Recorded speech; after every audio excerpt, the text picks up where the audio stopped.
Check, sound check.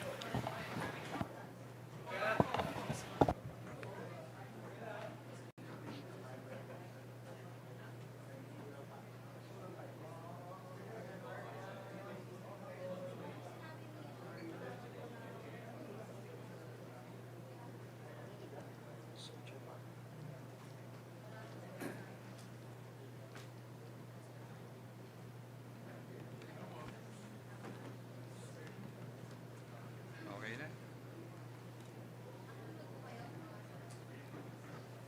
Good afternoon, everyone. Thank you for joining us today. I'm Ryan Ponce Pacpaco, your moderator. Today, let us recognize first our House prosecutors.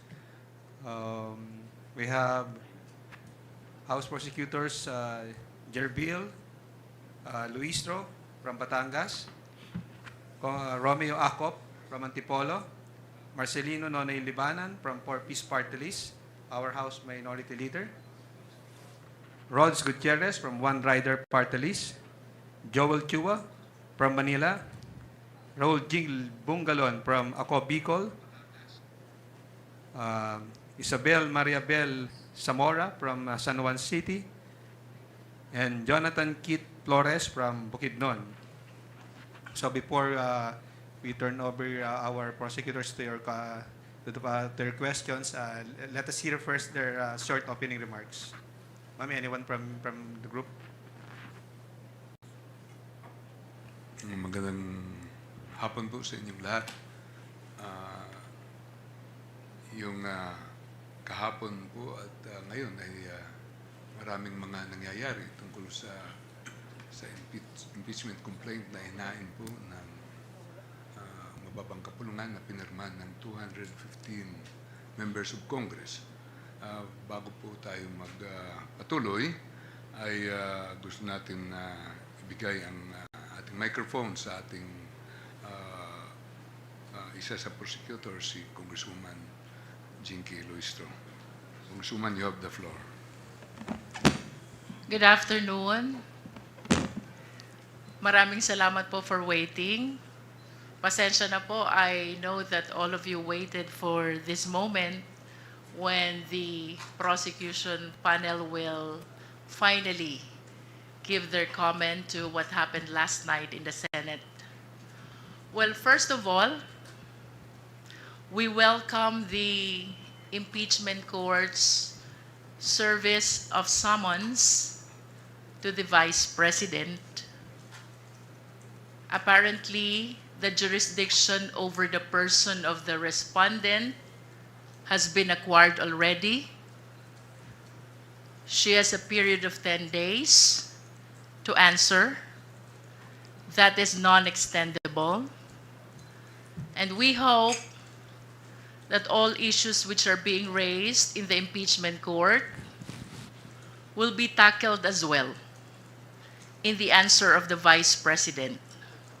So finally, the people of the Philippines will see from the answer of the Vice President what her defenses are. Isa lamang po ibig sabihin nito, yung pag-acquire po ng jurisdiction ng impeachment court sa ating respondent kay Vice President Sara Zimmerman Duterte, it only shows na tuloy na ang impeachment trial.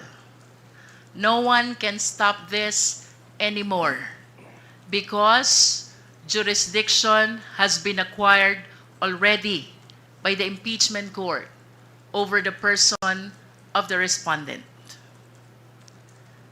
Now, with respect to the action of the Senate last night, the impeachment court requiring us to issue a certification about the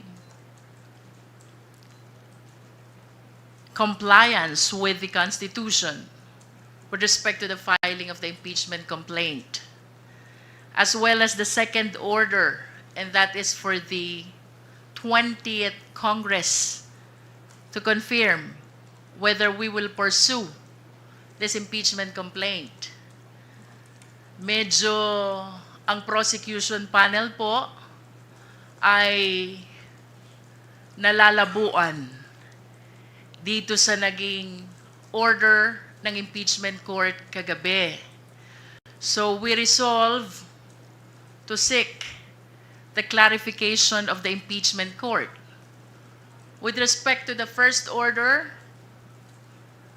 about the certification pertaining to our compliance with the Constitution in filing the impeachment complaint, we maintain our position. Sumunod po kami fully and strictly to the requirements of the Constitution. We did not violate the one-year prohibition rule. With respect to the second order, it is impossible to be complied with because, first of all, 20th Congress doesn't exist yet. Tayo po ay nasa ika-labing-siyam na kongreso pa lamang. Mag-a-adjourn pa po, and we will be looking forward na mag-convene naman ang pa-20 Kongreso ng Pilipinas. That will be on July 28, simultaneous with the SONA. I wish to add, nakatanggap po tayo ng liham, or should I say, nakakita ng liham from the social media that the anticipated presentation of the articles of impeachment is canceled. Ang sabi po ng ating presiding officer ng impeachment court, the referral of the verified complaint to the impeachment court mooted already the presentation and the reading of the articles. This will be part of the clarification that we will be seeking from the impeachment court, sapagkat batid po natin na itong presentation ng articles ay bahagi ng Senate Rules on Impeachment, and we seek the guidance, we seek the enlightenment of the impeachment court so we can properly comply to the order that they issued last night. Finally, we wish to take advantage of this opportunity upang pasalamatan po ang taong bayan. Sa lahat po ng sumusuporta sa prosecution panel, sa House of Representatives, we had a mass this morning attended by different civil society groups. May mga nakasama po tayo religious leaders and even victims of EJK. Maraming salamat po. Rest assured, ang House of Representatives, ang prosecution panel, naninindigan po. Tuloy ang laban para sa katotohanan, hustisya, at pananagutan. Maraming salamat po. Thank you, ma'am. Are there anyone from the prosecution panel who would like to give a message? If none, we will take the first question from Marian Enriquez of TV5. Good afternoon po.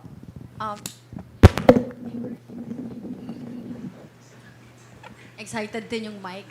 Ma'am, thank you, Kong Jinky, and to the rest of the prosecutors want to answer. Meron na po bang update kung natanggap na po ba muna natin itong received copy ng articles, yung pinababalik po na articles of impeachment? Meron na po ba? From the Senate? We have no official information yet whether the articles of impeachment, which according to you is being returned by the Senate, was received already by the Secretary General. I hope you understand that the members of the prosecution panel here has no participation whatsoever in the proceeding of the office of the Secretary General. Let's wait and see kung anong official information ng SecGen. But ano pong action po ng ating prosecution team? Tatanggapin po ba itong articles of impeachment, yung pag-remand? And what was your reaction to that while watching it last night? Well, in my opinion, as one of the member of the panel of prosecutors, to give way to the clarification which we want to seek from the impeachment court, I would defer receiving the articles of impeachment from the Senate, including whatever orders they will be transmitting to us. This is not disobedience, definitely. Ang gusto lang po natin mangyari is to seek guidance and enlightenment first so we can properly comply with the order of the impeachment court. When you say you would like to seek guidance, may coordination na po ba with the Senate? Ano po yung ginagawa nating pakikipag-usap sa kanila para maliwanagan po tayo doon sa mga orders nila? We will be drafting the necessary motion seeking for clarification of the order which they issued last night. So nakita po kasi namin kanina si Sergeant at Arms ng Senate kanina, and hindi nga, wala pa pong nag-receive ng copy. So technically hindi po muna tatanggapin ng Kamara ang pagbabalik ng articles of impeachment, and magpapasa po muna tayo ng tama ba, ma'am? To give way to our efforts to clarify first the order, in my opinion, I would defer receiving the articles of impeachment, including the order issued by the impeachment court. Excuse me. Yung tatanggap ng order po dito, kung mayroon man, ay ang Office of the Secretary General. Hindi po namin alam kung ano ang magiging action ng Secretary General.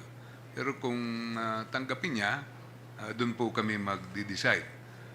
Be that as it may, kami po ay naniniwala na ang power to initiate ng impeachment complaint ay nasa House, lalo na pag pinirmahan ito, in-endorse ng isang congressman at pinagbutuhan sa plenaryo. Itong nangyari dito, hindi lang itong ordinaryong impeachment. 215 of our members signed the impeachment complaint. Kaya first time ito na nangyari na may return sa atin. Kaya nangangailangan tayo ng clarification po dito. Bagamat prosecutors po kami at impeachment court sila, naguguluhan pa rin kami. At hindi namin maintindihan kung bakit ibabalik po ito sa amin. Ano po ang gagawin namin. Yun po ang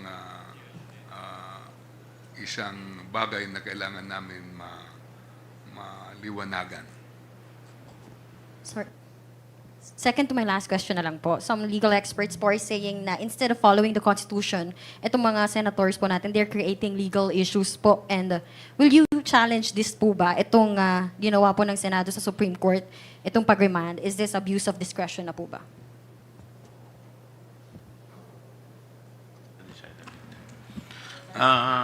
Ito pong sa ngayon, ang desisyon ng House Prosecution Panel is to submit clarification muna. So with respect to other legal remedies, hindi pa namin to na pagdidesisyonan until such time ma-receive namin yung sagot sa clarification.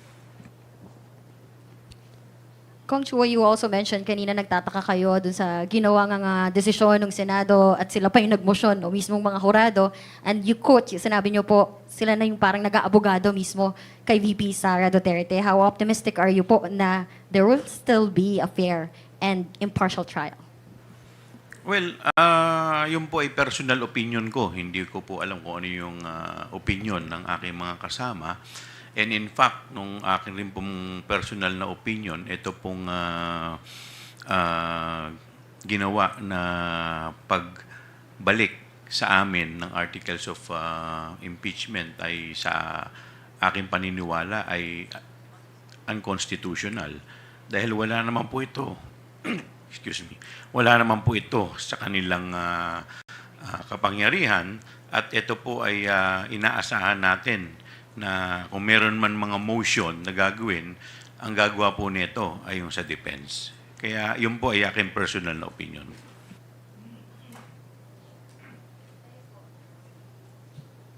Anyone? Okay na po. Thank you. Thank you, Marian. Isa Ubendanyo Umali from GMA-DCWB. You're recognized. Isa. Lumabas. Report.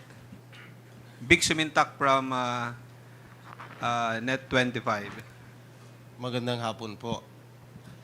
May we know now kung ano na ang status ng article of impeachment in your point of view na kagabi po ay dinicide nga po ng impeachment court na mayroong mga nakita silang mga procedural lapses and constitutional question doon sa 7 article of impeachment kasi pinoint out din nung mga nagsulong ng motion, particularly Senator Alan Peter Cayetano, yung first, second, and third impeachment.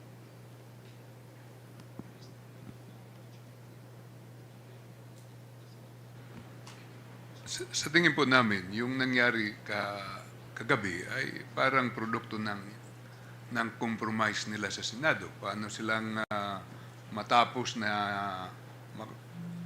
matapos yung usapin. Pero sa kabuuhan ay tuloy ang impeachment, ang proceedings, ang trial. Kasi pinasagot na po yung ating Vice Presidente at binigyan siya ng 10 days to answer. Ibig sabihin, buhay na buhay dahil pag sumagot ng ating Vice Presidente ay matutuloy na. Bagamat, nandun na tayo sa period na patapos na ang 19th Congress at magsisimula na yung 20th Congress. Sa amin naman, may gusto silang hinging certification. Palagay ko po gusto lang nilang makasiguro, pero makikita po natin kung masatisfy kami sa hinihingi nila, wala namang problema nga yun. Parang certification requirement lang. At any rate, it is presumed that our duty has been, there's the presumption of regularity in the performance of official functions. Lahat ng nasa gobyerno, yan po ang presumption. At maliwanag ito na 215 na nag-endorse sa impeachment complaint. So, ang take namin, tuloy po ito. Sir, in your point of view as prosecutors, particularly Congressman o Woman Luis Trumam, na nag-acquire na ng jurisdiction yung impeachment court dahil pinadala na ng summon ang respondent. Pero hindi kaya yung summon na yon pending the action of the Senate last night na kine-question nila yung regularity ng article of impeachment, hindi kaya yun magamit ng depensa para questionin nila na anong sasagutin nila doon sa summons? Well, in fact, the article of impeachment was remand to the House of Representatives. Under the rules, and even in ordinary courts, not just the impeachment court, yung service ng summons, that triggers acquisition of jurisdiction. And that is why I said earlier, we welcome this development. Bagaman naguguluhan po kami dun sa order kagabi, we are happy and thankful to the impeachment court because finally, the summons has been served already to the Vice President. And as I have stated, this only shows tuloy na tuloy ang impeachment trial. I wish to believe na yung hinihinging certification ng impeachment court is only a clarification or perhaps affirmation ng naging compliance ng Senate when we filed the impeachment complaint. But I wish to humbly invite the attention of the people to the ruling of then Presiding Officer Juan Ponce Enrile. That was during the time of the impeachment trial of Chief Justice Corona. Ang sabi po niya doon sa resolution, when there is compliance in the two basic requirements, that is the signature by at least 1/3 of all members of the House, and there is the verification, the filing of the impeachment complaint already enjoys presumption of legality. And that cannot be questioned anymore unless there is strong controverting evidence. Napakaliwanag po niyan. And I believe that this is still a very good law which should guide our impeachment court. No? Gusto ko lang pong balikan yung inyong question kanina. Anong status ng articles of impeachment considering that there are efforts to return? I humbly believe that the case is very much active and alive. Why? No less than the order of the Senate last night stated that the case is not dismissed, not terminated. Ibig sabihin, buhay na buhay ang kaso, pending sa impeachment court, reason also kung bakit kami man po ay nagtataka kung bakit ibabalik ang articles of impeachment dito sa House of Representatives. One last point from my end. Ma'am, since we know na co-equal body ang Senate at saka House of Representatives, the House of Representatives will initiate the impeachment. The Senate will be the trial court. Since na kine-question nila yung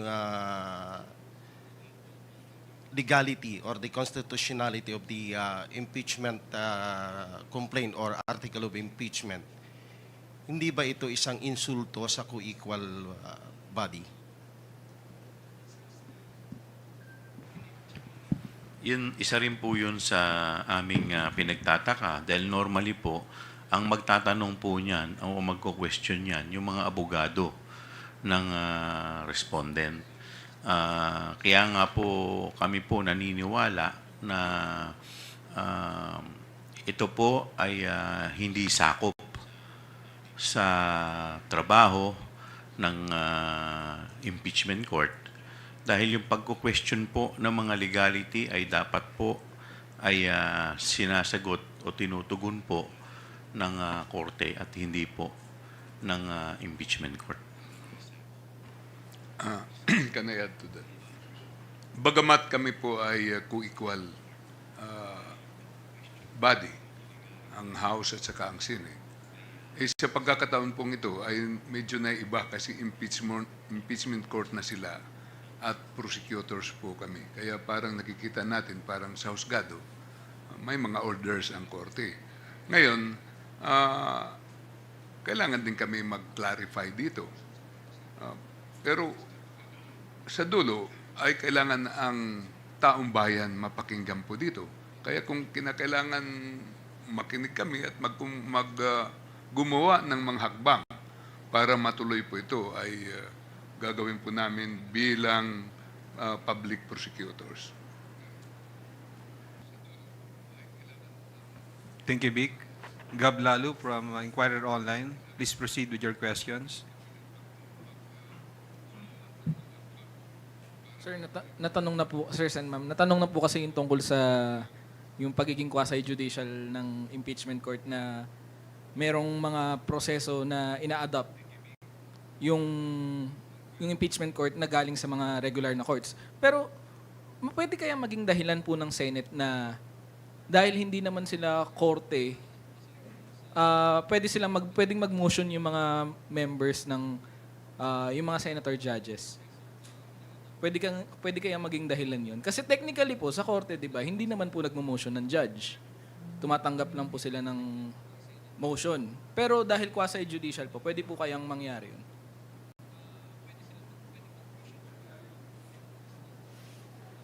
Or I mean, pwede po nilang ma-justify po yun.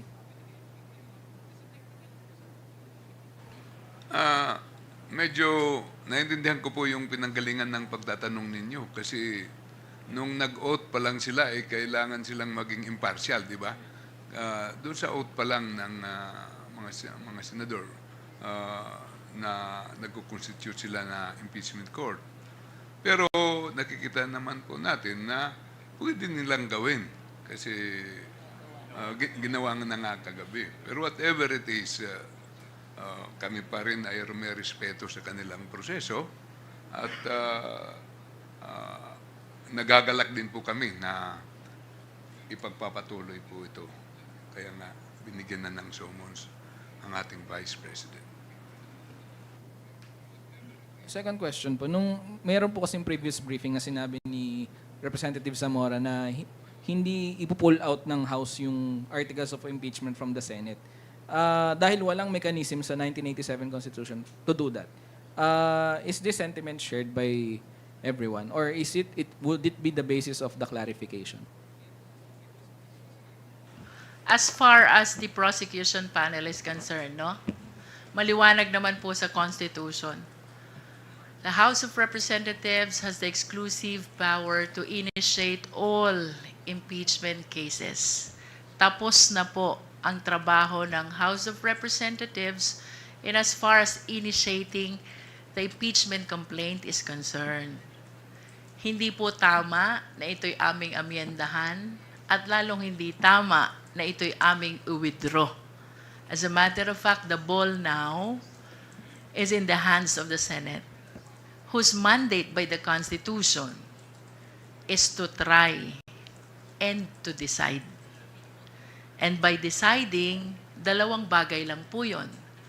It's either they acquit or they convict. Last question pa from my end. Naintindihan po namin yung courtesy na ina-extend ng prosecution panel sa impeachment court, just like in any other legal proceeding. Pero siguro to break the ice, gaano pa po kahaba yung pasensya nyo? Ang dami na po kasing nangyari na parang delay, ganyan.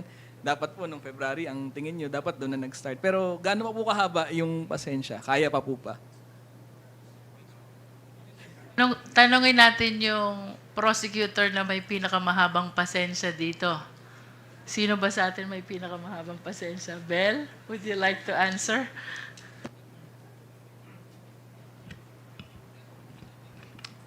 Opo, mapagpasensya po kami. At kami naman po, ginagawa lang naman po namin ang trabaho namin under the Constitution. So, kung ano man po ang sagot namin sa maski anong press briefing, maski anong interview, we are all united in following the Constitution and lahat po ng gagawin namin henceforth will be under the Constitution and under the Senate impeachment rules. You know.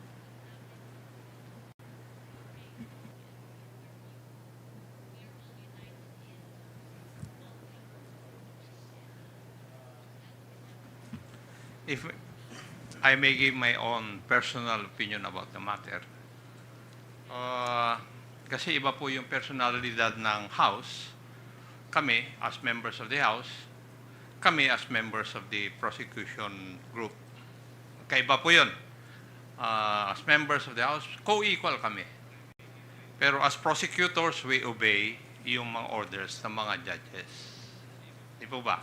So, kami sumusunod sa mga utos ng impeachment court because we are the prosecutors. Pero kung the way I look at it, yung pong communication is addressed to the House. So, yung House leadership ang magkukuha nito. magde-decide. Hindi po kami ng mga prosecutors. Yun lang po ang take ko rito. Marami po salamat. Can I add to that? Ang tanong hanggang saan yung pasensya po namin? Kami po ay gusto po rin namin magbakasyon. Kasi sinidyo na kami ngayong gabi. Pero nautusan po kami ng plenaryo na mag-prosecute. Kaya nag-aaral po kami at naghahanda. At nakahanda po kami. Ito po ay utos ng taong bayan sa atin. Pero sabi nga nila, it takes two to tango, di ba? Pag nag-prosecute kami, wala namang korte, anong magagawa po namin? Kaya nandito tayo sa sitwasyong ito, na thankful naman kami na may patutunguhan din ito paglampas ng 19th Congress patungo sa 28th Congress. Siguro ganun ang konsolasyon po natin. Pero sa ganang sa House na party, nandito po kami at gagampanan po namin sana ang aming tungkulin ngayong 19th Congress. At kung kami po bibigyan ulit ng ganong duties and responsibilities, lalo na't lahat naman nanalo yung nandito, at mag-iba pala except isang prosecutor namin, gagawin pa rin po namin yung aming katungkulan, yung aming tungkulin. Maraming salamat po.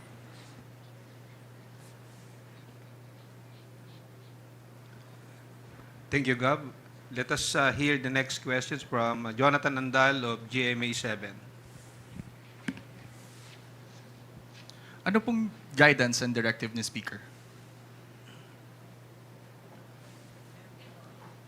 sa inyo po tungkol dito sa pag-remand ng articles of impeachment? Meron po ba, if ever?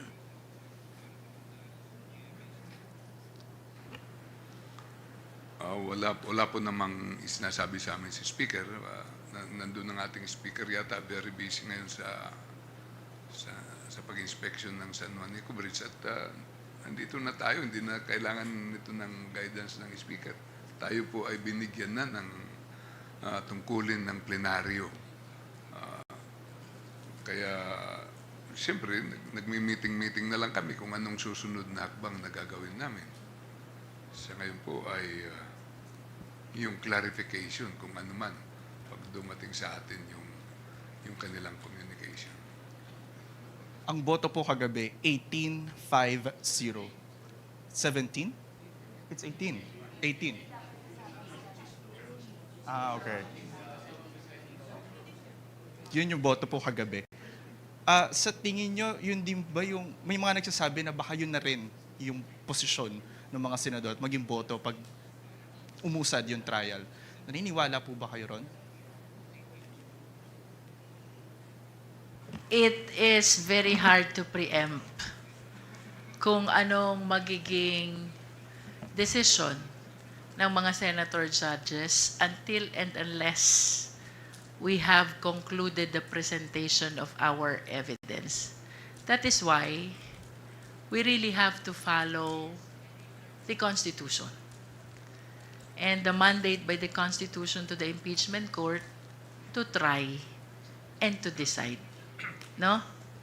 Mahirap pong isipin o sabihin na yung boto kahapon, ayun na rin ang magiging boto sa impeachment case sapagkat wala pa po ni isang ebidensyang naiilatag ang prosecution.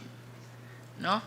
Until and unless we are done with the presentation of all the evidence, I think that's the time we begin to think ano kaya ang magiging boto ng ating mga senator judges.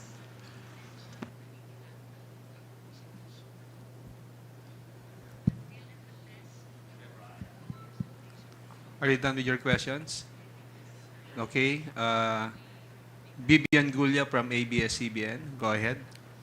Okay. Ma'am, as far as the Senate is concerned, ang decision po nila ay i-remand sa House of Representatives yung articles of impeachment. But ang House po ayaw munang tanggapin itong articles of impeachment while seeking clarification, will it be accurate to say na mayroon pong deadlock? I don't think so. We are not defying the order. We are not disobeying the order. What I said earlier, we are deferring the receipt until we are clarified on the actions taken by the Senate last night. Ano ba yung tatlong actions? Number one, they're asking for the certification of the House of Representatives that we complied with the requirements in filing an impeachment complaint.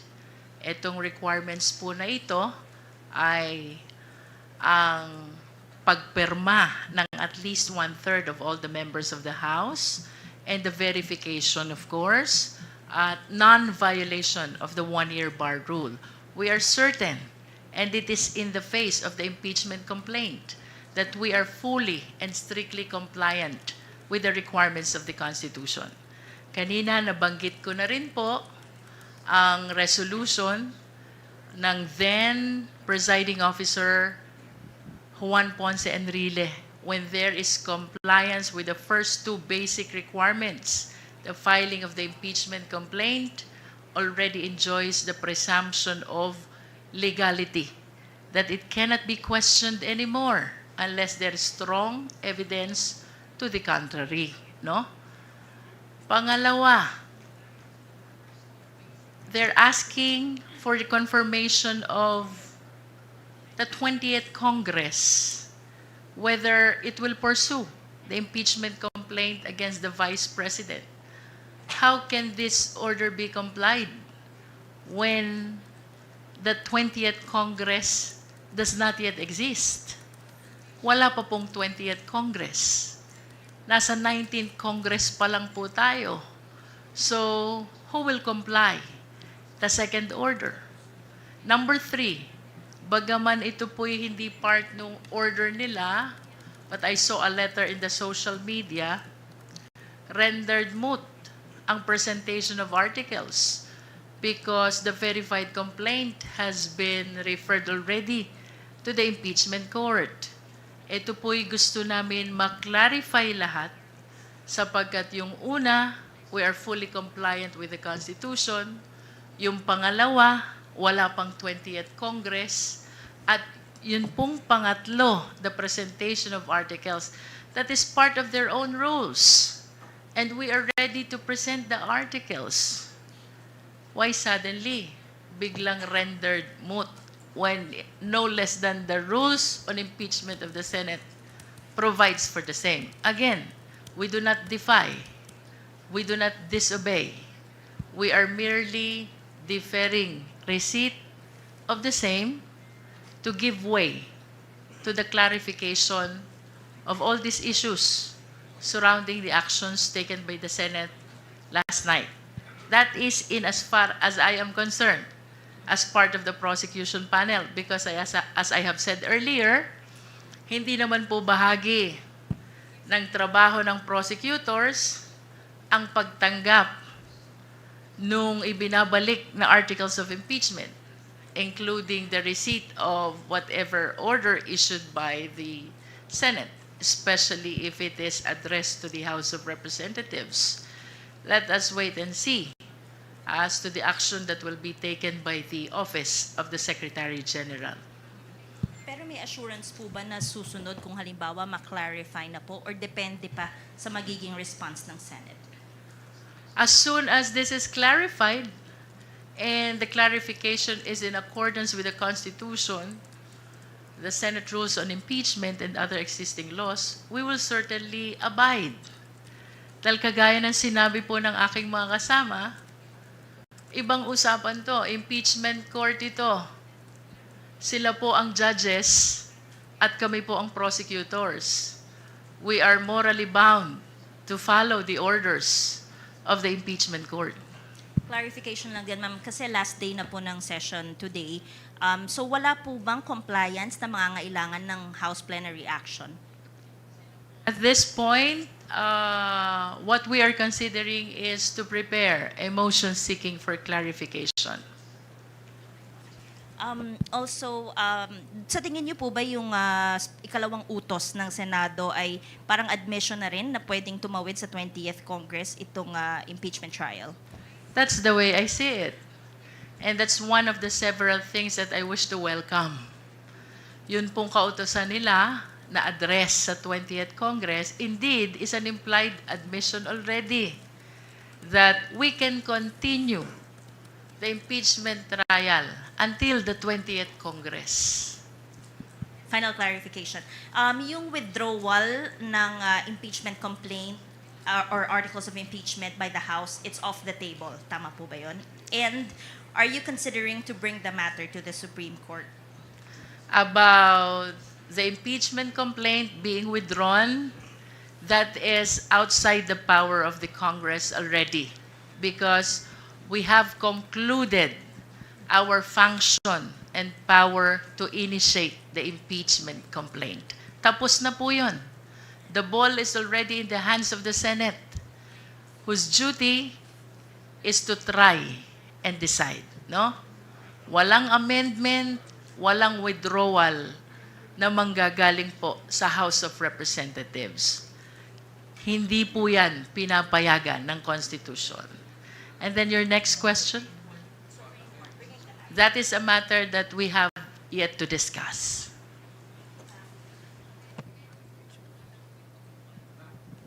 Ma'am, clarification lang, Congressman. Before you Congressman proceed with Jervil. your question, Vic, we would like to acknowledge the presence of House Quadcom Lead Chair, Congressman Robert Ace Barbers of Surigao del Norte. Is your question, Vic, related to the question of Bibian? Okay. Yes. Okay, proceed. Ma'am Jervil, clarification lang. Kasi ang sabi ninyo, since nag-acquire na ng jurisdiction ng impeachment court doon sa impeachment case, doon sa nakita nyo na post sa social media that renders moot and academic, yung supposed to be today a presentation na ng article of impeachment.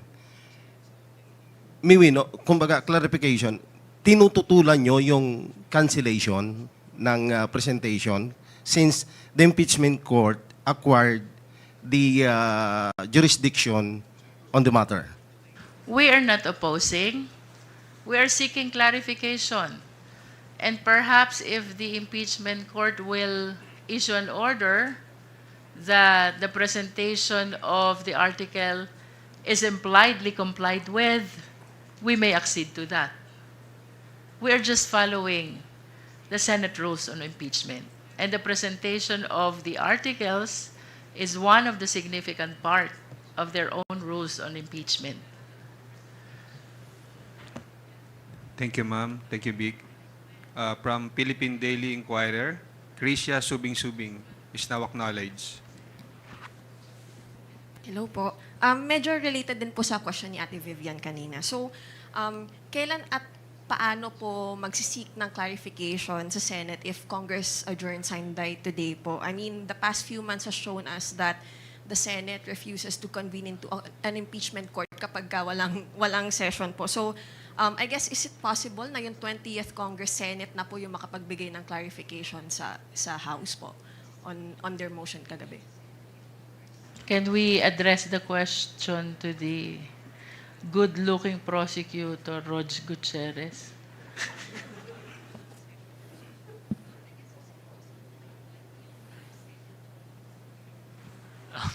Sorry, just to be clear, can we have a repeat of the question? Just to be very clear. Kailan and paano po magsisik ng clarification yung House prosecution regarding the move by the Senate yesterday? Kasi as the past few months have shown us, hindi po ayaw mag-convene ng Senate as an impeachment court kapag walang session. And so we can expect that until June 30. So is it possible na sa 20th Congress Senate pa po magkaroon ng clarification sa mga tinatanong ng House? To be frank lang po, I don't think it would be a fair statement to say we cannot preempt the impeachment court. We cannot substitute their decision. We cannot say for sure that they will not convene po, no? So what is very clear for us here in the prosecution panel is that we will be seeking clarification, and it will be addressed not to the Senate but to the impeachment court. Now, the question of whether or not they will convene, I think that only they can answer po, no? And ma'am, tama po ba yung pagkakaintindi ko? You are preparing a motion to be read at the plenary later po. Motion seeking for clarification. And then my second question po, it seems that you and other legal experts agree po na the Senate does not have constitutional power to remand po. So, in your opinion, does the House have the power to reject the remand? Is that a possible pathway for you?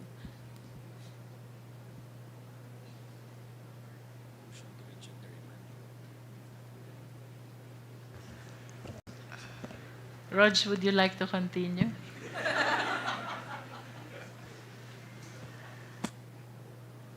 Marami kang fans dito.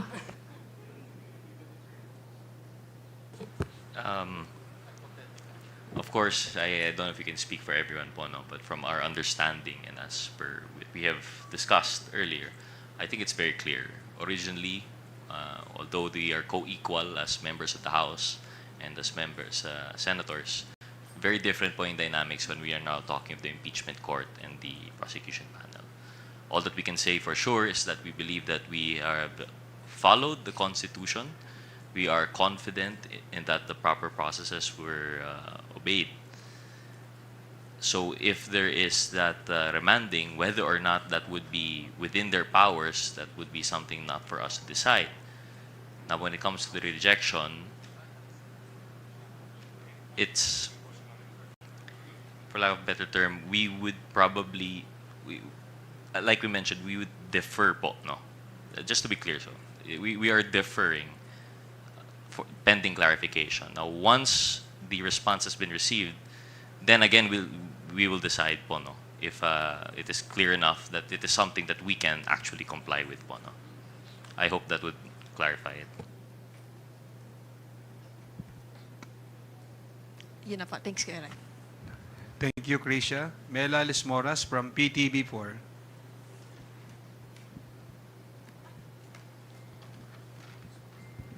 Hi, good afternoon po, Prosecs.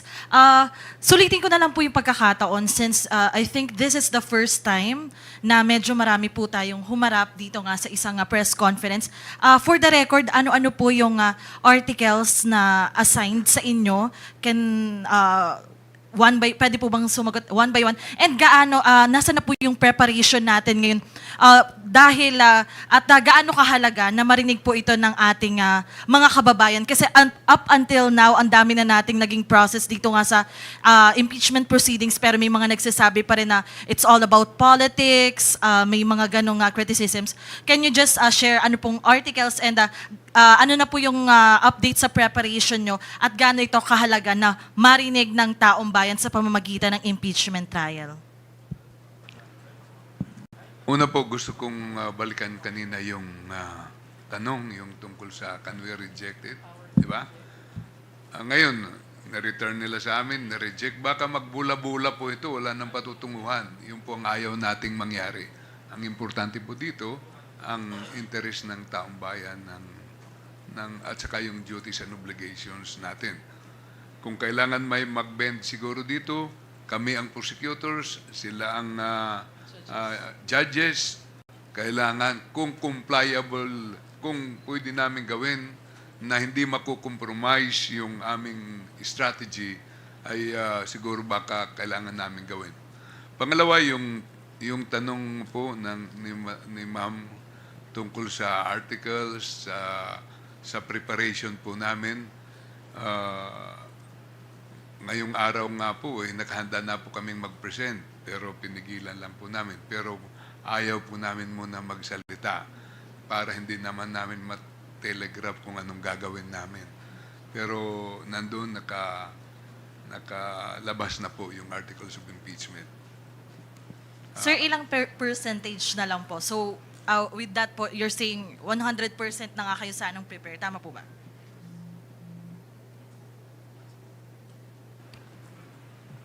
Tama po. Thank you, Mela. Jong Manlapas from DZRJ.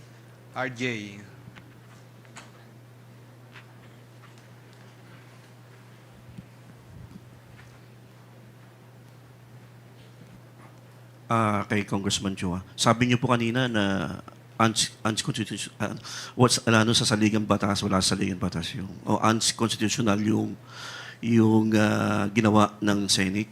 Sa palagay po ba ninyo, magkaroon ng constitutional crisis po itong hakbang ng Senate? Siyempre, yun po yung iniiwasan po natin na mangyari yon dahil ang gusto po natin umusad itong impeachment complaint dahil at the end of the day, ito naman po ay ginagawa po natin dahil interesado rin po ang taong bayan na malaman tungkol po dito. So, sa akin pong paniniwala, ito naman po ay mariresolba ng maayos. At ito po ay gagawin po natin hanggat, sabi nga po kanina, kung gaano kahaba ang aming pasensya, hahabaan pa po namin para ma-resolba lamang itong kinakaharap nating impeachment. Sa palagay niyo po ba na mayroong pagmamalabis ang impeachment court nang ibinalik sa inyo kahit na sinasabi nga ninyo na wala sa Constitution yung hakbang nila? Kaya nga po magsasubmit po kami ng clarificatory questions para malinawan po kami kung ano po talaga yung kanilang mga ninanais. Sa reaction lang po, sabi po ni Senador De La Rosa na tantamount to dismissal na raw po yung impeachment case nang ibinalik sa inyo. Unang-una po, ang trabaho po ng Senado bilang impeachment court ay to try at hindi po mag-dismiss. So, inaantay po namin ngayon na gampanan po nila ang kanilang constitutional duty. Last na lang po, sabi ni po Senador De La Rosa, ginabayan siya ng Holy Spirit. Kanina po, nasa misa kayo, dinasalang kayo. Humingi po ba kayo ng gabay sa Holy Spirit din? Ang unang-una, lahat naman po tayo, yun po ang gusto natin, gabayan tayo ng Holy Spirit. Pero ang pinakatamang gabay po dito sa impeachment proceeding ay ang ating saligang batas.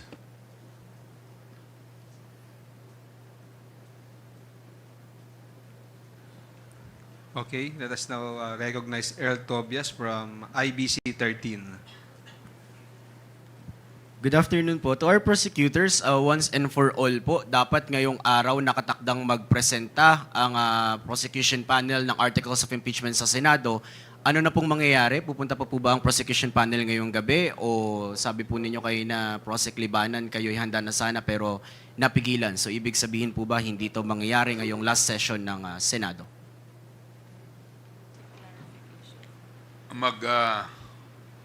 Hingi muna po kami ng clarification sa kanilang nare-request sa Kongreso.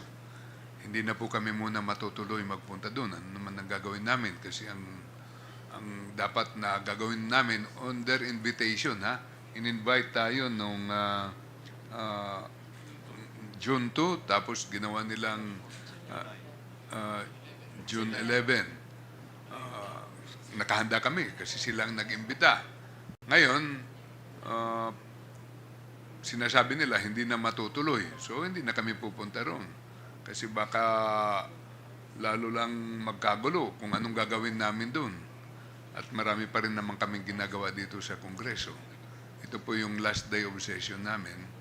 Ito pong pagtatapos ng 19th Congress ngayong gabi. Thank you po. Follow-up na lang. Kung Luistro, being that it's a matter again of decision kung kailan yung rescheduling ng presentation of articles of impeachment, and you saying kanina na merong sapat na basihan, constitutional basis na dapat ang 20th Congress ay may clear jurisdiction na with impeachment trial ni Vice President Sara Duterte. Pero nabanggit din kanina na kapag bola-bola ang proseso, mukhang mahihirapan sa pag-usad. Do you expect pa po ba the narrative of a Senate impeachment court wherein senator judges can move motions back and forth during the trial, or as prosecution panel, sana po hindi ganun yung mangyari? We ask another good-looking prosecutor, Jill Bungalyun. Thank you. Pwede pakulit lang ng tanong.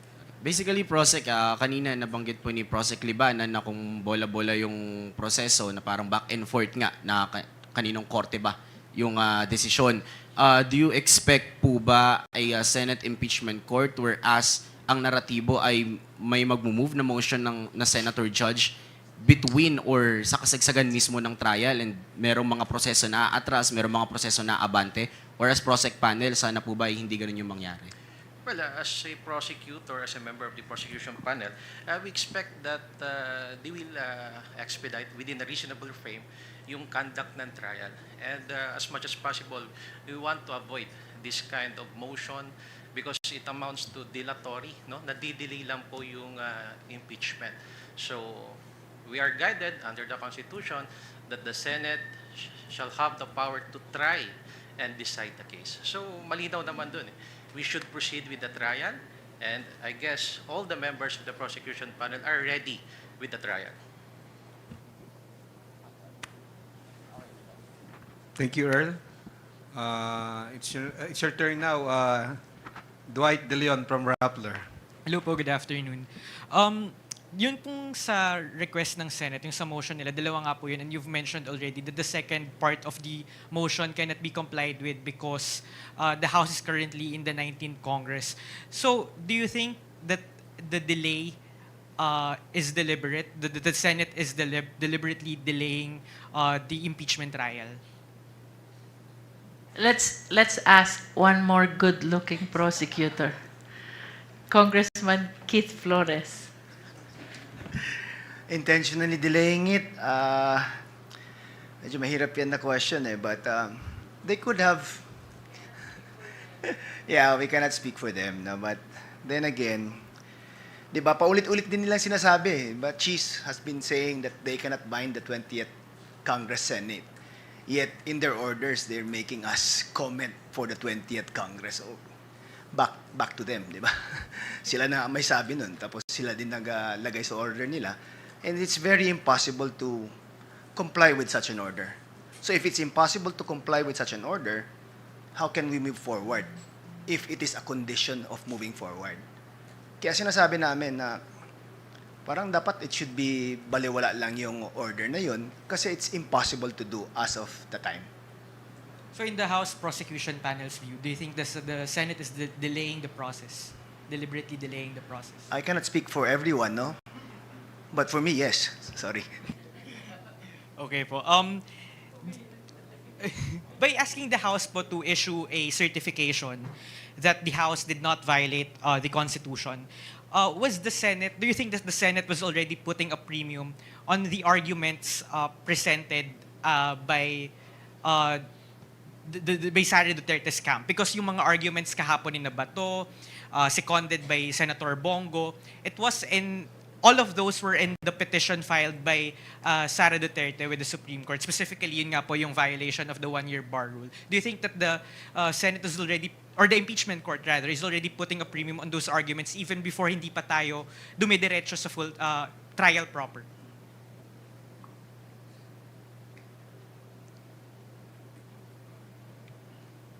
Well, we cannot speak for them, no? But in as far as the prosecution panel is concerned, that is not really an issue because we are certain that we strictly and fully complied with the requirements of the Constitution with respect to the filing of the impeachment complaint, including the 3 prior complaints. Ma'am, another question lang po. Legally or constitutionally po, can the reading of articles of impeachment by the House, yung nakaschedule po sana today, can that be considered moot? Kasi yun po nga po yung sinasabi kagabi ni Senate President Escudero. That is why we're seeking for their clarification, no? Because it is the Senate rules on impeachment itself which provides for the presentation of the articles of impeachment before convening the impeachment court. And that's why we're following it strictly and receiving or seeing a letter which says that it is canceled because it is mooted by the referral of the impeachment complaint to the impeachment court raises an issue for the prosecution panel. Ano ba ito? That's why we need to be enlightened. At nasabi ko na po kanina, if the impeachment court will issue an order that the presentation of the articles in accordance with their rules is impliedly complied with, we might accede to that. Kaya lang without that order, it is hard to rely on assumption. And sa statement niyo po kanina, sa opening statement po ninyo, you said na buhay na buhay po yung impeachment trial.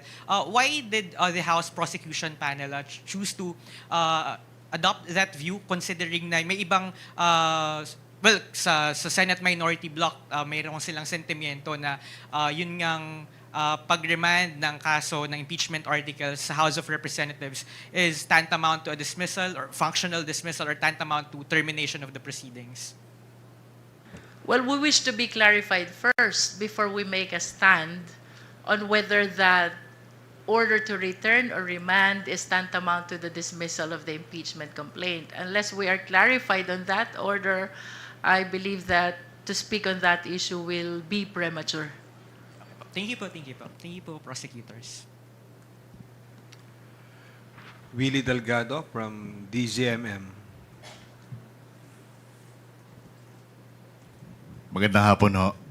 Curious lang ako doon sa word na order. Once na na-convene po yung impeachment court, may co-equal pa ba tayo matatawag between Congress and the Senate? Kanina po binanggit na ng ating lead prosecutor na when we talk about the impeachment court, iba na po ang setup dyan. We might be co-equal as a legislative body, the Senate and the Congress. But when we speak about the impeachment court, they are the senator judges and we are the prosecutors. I believe we are obliged to comply with their orders. So you're bound to follow the orders. For as long as the orders are within the bounds of the law. Okay.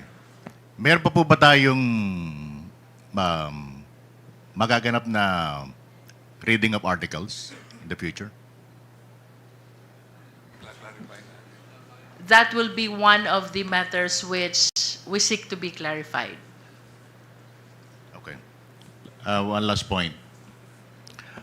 Pwede po bang bigay ng malinaw na kung ano yung kinahinatnan ng tatlong articles,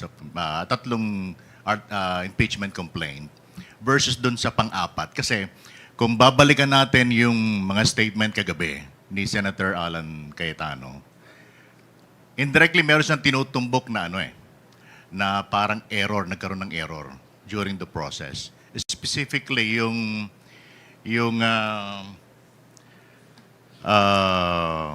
rules of procedure ng impeachment, mukhang ang pinatutungkulan niya is Rule 2, Section 3. Paki-enlighten nga po kami ron. Bel Zamora will answer your question. Hi, for everyone's clarity, there were, as we know, there were 3 impeachment complaints filed in December. So the first one was filed on December 2. And under the Constitution, an impeachment complaint filed by a member or a public citizen, which is endorsed by a member, shall be calendared in the order of business of the House within 10 session days. So, for everyone's clarity, again, February 5 fell as the 10th session day. This is different po from calendar days, so we shouldn't count 10 calendar days from December 2. So all of the impeachment complaints, the 3 impeachment complaints were included in the order of business on February 5, which was the 10th session day. So pasok po siya doon sa requirement ng ating Constitution. Ngayon po, ano hong nangyari doon nung a 4th impeachment complaint which consolidated actually all of the articles in the different complaints, pinagsama-sama po. Kaya po yung 3 impeachment complaints ay na-archive na lang po. Pasok po siya doon sa requirement ng Constitution na makalendar sa session within 10 session days. Yun po yung requirement. Kaya kami po ay, ang House of Representatives po ay fully compliant with the constitutional requirements as well as the rules of Congress. Ito kaya yung naging dahilan kung bakit naglabas sila ng remand order kagabi? Isa po yun sa dahilan sa tingin ko. But I think it's because they did not, with the due respect, they did not understand the House rules and what happened during the last day of our sessions then. So most likely ito yung lalamanin halimbawa nung magiging clarification, Attorney Jinky? Okay. One last point.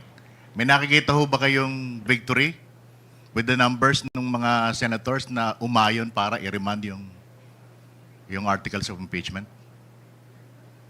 17 versus 5. Sabi ko na po kanina, it will be improper to preempt the judgment of the senators and senator judges until and unless we have concluded the presentation of our evidence.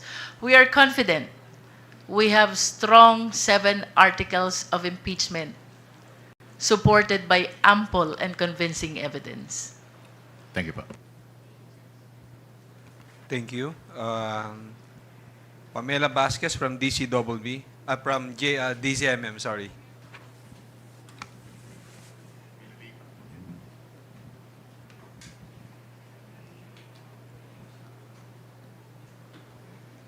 Pero naniniwala po ba kayo na hindi po sana humantong doon sa pagreban kung nabigyan po sana ng chance ang House Prosecution na humarap po sa Senate Impeachment Court and nabasa sana yung articles of impeachment?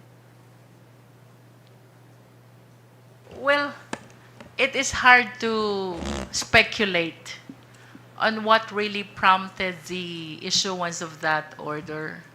And that is precisely the reason why instead of reacting to the order, we prefer to seek first for clarification. No, we are inclined to believe na they are supporting also the mandate of our Constitution. That is what we want to believe, in as far as we are concerned, because we must be reminded of the fact that sovereignty resides in the people, all government authority emanates from them, and all of us, the prosecutors and even the senator judges, we are all bound to follow the letter and the spirit of the Philippine Constitution. May we get lang din po yung reaction ng House Prosec doon po sa ilang senator judge na tumangging magsuot ng robe last night. Confident or kumpiyansa pa rin po ba yung House Prosec na magiging impartial yung Senate Impeachment Court dahil po dun sa hindi pagsuot ng ibang senator judge? Chairman Akop, would you like to answer? Be gentle. Pakiulit nga po yung katanungan para Reaction. mayroon akong pagkakataon na mag-isip. May reaction lang po doon kasi some senator judges refused to wear yung robes po during the convening ng impeachment court. So, ano po bang basa doon ng House Prosecution and kumpiyansa rin po ba ang panel na magiging impartial po ang Senate Impeachment Court? I do not know the reason why some of the senator judges refuse to wear their robes. Di po ba? So that's a matter of discipline within the Senate or within the impeachment court. Bahala na po yung presiding judge na magdisiplina sa kanila. Number 2, kung kumpiyansa po kami na, ano po? Na magiging impartial nga po given na nag-refuse na magsuot ng robe yung ibang senator judge. Hindi naman po kayo magtatanong sa amin kung wala po kayong conclusion, di po ba? Your conclusion is as good as mine. Diba? And speaking of pagdidisiplina nga po ng presiding judge, satisfied naman po ba kayo doon sa naging pag-handle po ng presiding judge last night? Tinatanong mo ako ngayon kung satisfied ako sa pag-handle. House Prosec panel. Well, to tell you frankly, from my experiences, kasi siguro dito sa linyang ito, akong pinakamatanda eh. If you ask me, my personal opinion, hindi po ako satisfied. That I think why would be po? enough to answer the question that you have asked of me. And last na lang, Can I add to? sure po, sure po. Siyempre kami ang prosecutors, may iniisip po kami kung anong gusto naming mangyari. Pero sa nakita natin kagabi, nakikita natin ang dami-daming interest sa plenary, 23 po sila. Alam ko pong mahirap yung ginagawa ng ating Senate President. Pero napunta tayo dito, may konting victory po tayo, magpapatuloy yung impeachment complaint, at siguro may kaunting i-clarify po natin. Siguro baka pasado na yun ng konti, Congressman Naku, na nangyari kagabi sa presiding officer. Mr. Lead Prosecutor, the question is asked of me in my personal opinion. Yes. I stick with my personal opinion because I have my own basis. I hope that answers your question, Madam. Last na lang po on my end, other than kung Keith po ba, may nagsishare din po ng same sentiment na merong clear intent to kill or delay the impeachment? Or si Kong Keith lang po out of the 11 prosecutors? I'm sorry? Kung may Address nagsishare, ba sa akin? sa House Prosec panel po, kung may nagsishare lang din po ng same thought or view po with Kong Keith na there is a clear intent na i-delay or patayin yung impeachment. Ako? Ako? Are you asking? The Prosec panel po, if meron po My pong... personal opinion? Yes. I said personal opinion, yes. Yes. From my experiences. Kasi I've been with government since 1970. Di ba? Now, kanina tinanong ninyo kung magkakaroon ba ng pag-asa kami dahil 17-5. Kami may pag-asa. You know why? During the ERAP impeachment trial, they had the numbers.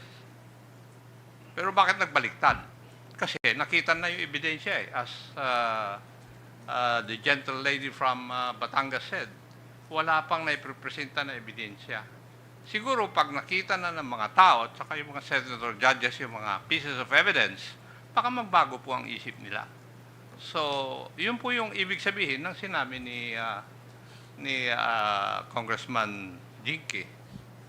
I think that's my take. Marami pong salamat. Thank you po. Risha Subing-Subing from Inquirer for today's last question. Sorry po. Kong Jinky, sorry po, follow up lang po. Yung motion po na pinaprepare niyo po, that is for the plenary or for the impeachment court po? That is for the impeachment court. That is for the impeachment. So, hindi po siya i-file today? We wish to file it today. Okay. And then my last question po. Kanina po it seems na your individual stances is that unconstitutional nga po yung ginawa ng Senate ng pag-remand ng articles of impeachment sa House. And yet, you're also signaling na you're willing to comply with the Senate, the stipulations of the order of the Senate. Hindi po ba siya two conflicting positions? I mean, if you give in to the Senate, and we assume na it is unconstitutional, then essentially being complicit also in that unconstitutional move. Let me restate my position with accuracy. No? I said we will be seeking for clarification first, and that's why we will be asking for, we opted to defer receiving the orders as soon as we are clarified about the issues surrounding the order of the Senate last night. For as long as they are within the bounds of the law, the prosecution panel will comply. So these are not two conflicting positions for you, ma'am? I believe so. It is, we are now in a choice between being combative or cooperative, di ba? Mamimili kami kung magiging-combative kami o cooperative sa husgado. Sa korte, pag matapang ka masyado, baka malamang matatalo ka. Pero pag nagko-cooperate ka sa orders ng korte at naipresenta mo yung ebidensya, malamang mananalo po kayo. Kaya yung strategy namin is to act as prosecutors in front of impeachment judges, di ba? So, kaya ganun po ang aming ginagawa. Thank you, House Prosecutors Luistro, Zamora, Acop, Chua, Libanan, Bungalon, Gutierrez, and Flores for joining us today. To everyone, magandang tanghali po sa inyong lahat.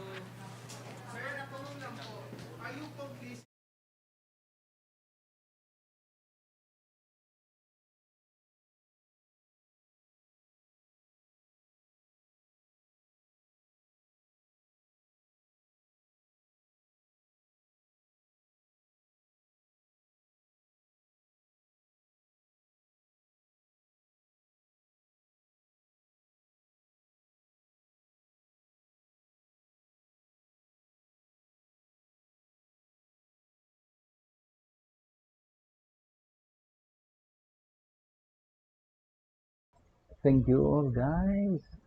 Thank you.